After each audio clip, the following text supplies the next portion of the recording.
আপনি কারো জানাইছেন এটা? হ্যাঁ বড় করে জানাইছি। এটা আমি যদি তুমি মাল করতে পারো ছবি তুলে মাল লাগা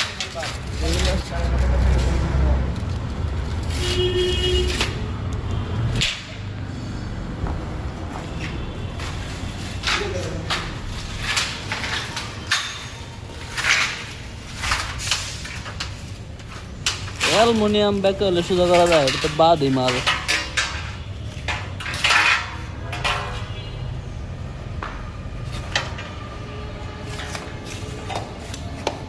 ডিগ্রি কাটলে মাল হয় না, না? আর কোনোটা ব্যাকে বানাইছে এইগুলো ঠিক আছে। এটা তো বেকা, তারপরে এইটাও মোটামুটি বেকাই। আরে আল্লাহ কি অবস্থা করছে, মাল একটার পর একটা তিলাওয়া দিচ্ছে তো এখানে।